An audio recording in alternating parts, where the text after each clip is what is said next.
All right. Good morning, everybody, and welcome to our stock market update. My name is Mark Hodge, head coach at Rockwell Trading, and today we're going to look at the markets and see what's going on for Thursday, July 22nd. Now, let's get to the charts here and first pull up the S&P. Yesterday, another rally. So S&P, Dow, NASDAQ, all up just under 1%, about an eighth of a percent there. But with yesterday's rally, we've completely erased Monday's losses. So the S&P is positive for the week. The Dow is positive for the week. Here, let's switch to a weekly, see where we're at numbers wise. So the S&P is up 0.7% for the week.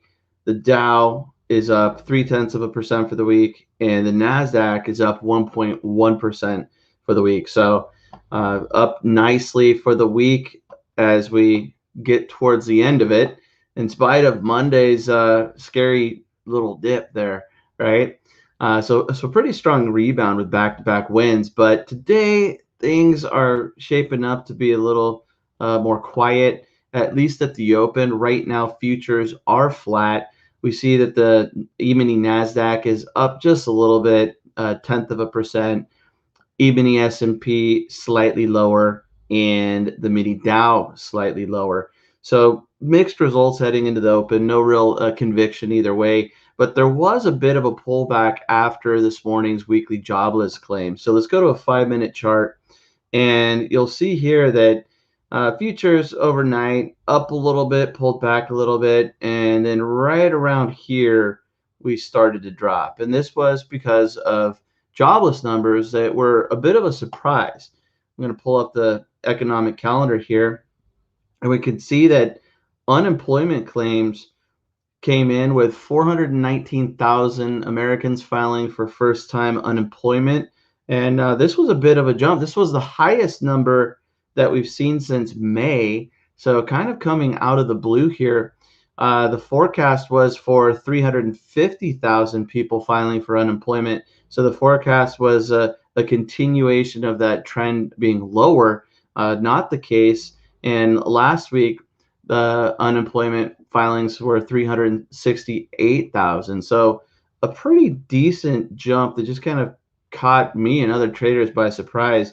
I would expect that this number gets lower and lower because these are still unusually high numbers. But as we've dealt with the pandemic over the last year plus, these are the new normal, right? But I mean, typically 200,000, 250 might be normal. 419 is a bit of a jump here. So we'll see how that really impacts the market. As mentioned, there was a bit of a drop after that news, and in spite of that drop, futures are still flat, relatively mixed, and we'll see where that leads us as we get closer to the open. Now, once again, the week is about earnings, and that means that we should take a look at some earnings movers. Let's look at AT&T. The ticker's T, and AT&T is up pre-market, up over 1%. So AT&T kind of a real choppy stock since that pandemic drop, rallying, pulling back, and just kind of all over the place, but up 1% pre-market. They reported better than expected earnings with more wireless subscribers than they expected. This was helped out by 5G, and those earnings, revenue and earnings were helped out also by HBO subscriptions. I think they had 2.8 million people subscribing for that higher package last quarter. So AT&T up a little bit pre-market. We could also look at CSX. So CSX up nicely pre-market. So CSX transportation stock up 3.8%, just shy of 4%, and they saw profits double in the second quarter. So nice little jump there for CSX. Now let's take a look at Texas Instruments. The ticker is TXN. TXN, Texas Instruments, taking a bit of a beating pre-market, down over 4% here. So what's the deal? They actually reported better than expected earnings. So they had an earnings beat, but they warned of a drop in the third quarter because of concerns over inventory and manufacturing capacity.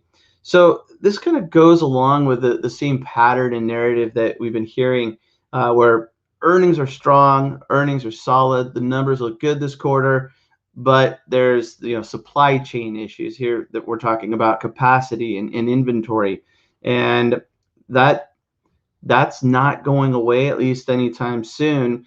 So again, forward looking, as a stock investor, you're only buying a stock if you think moving forward it's going to be going up, right?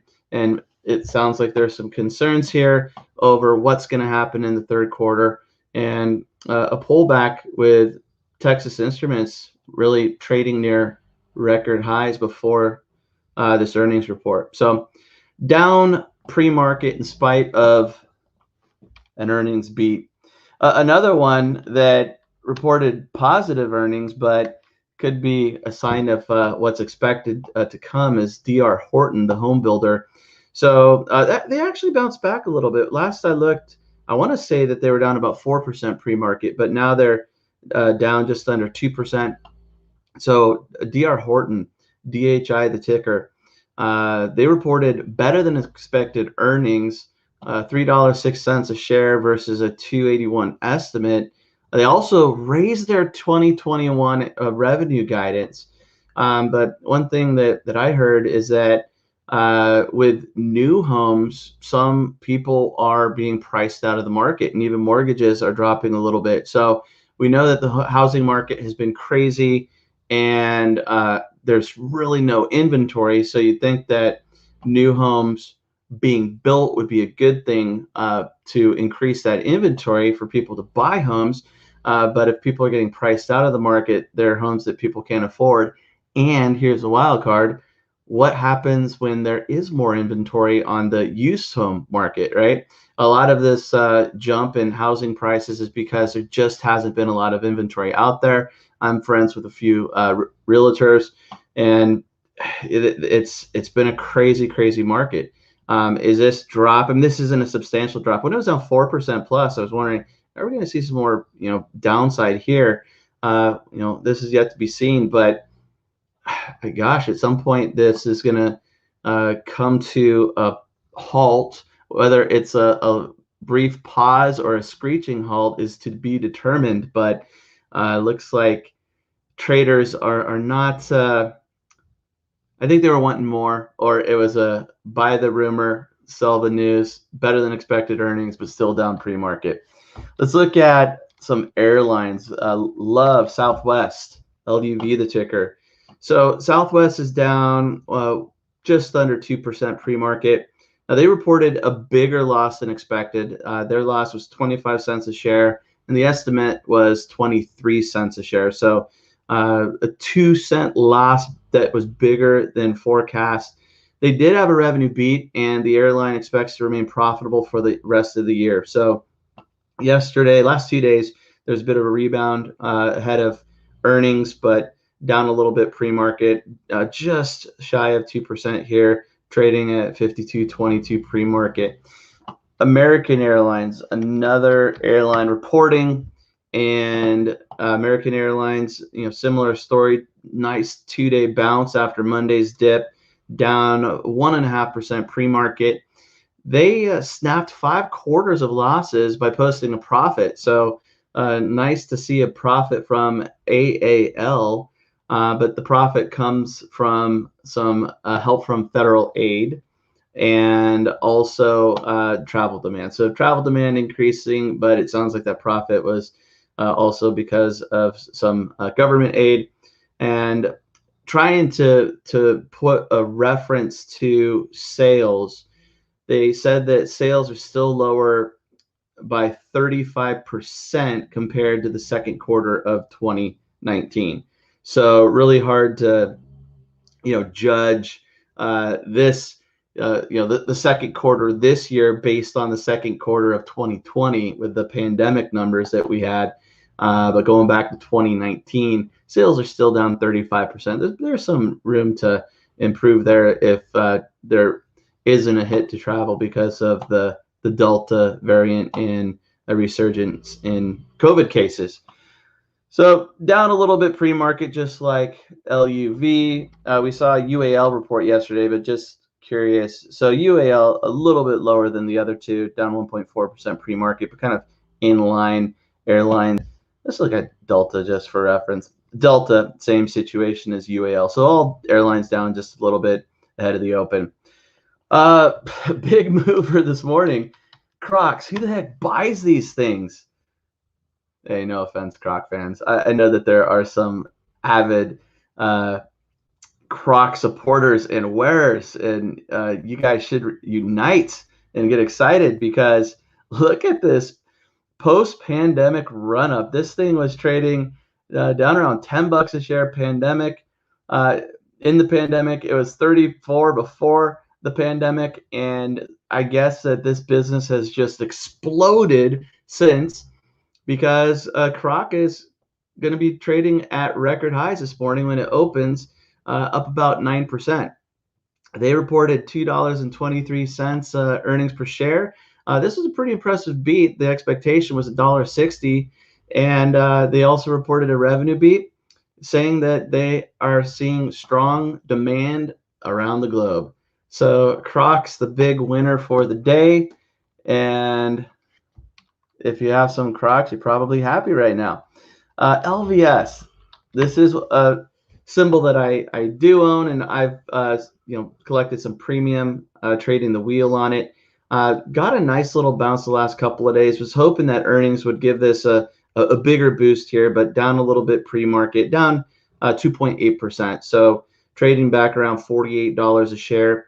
Now, they reported a loss of 26 cents a share versus a 16-cent loss that was expected. The company does say that they see the rebound in travel and tourism continuing, which should definitely help them. But reporting a loss, down a little bit pre-market, down a little bit.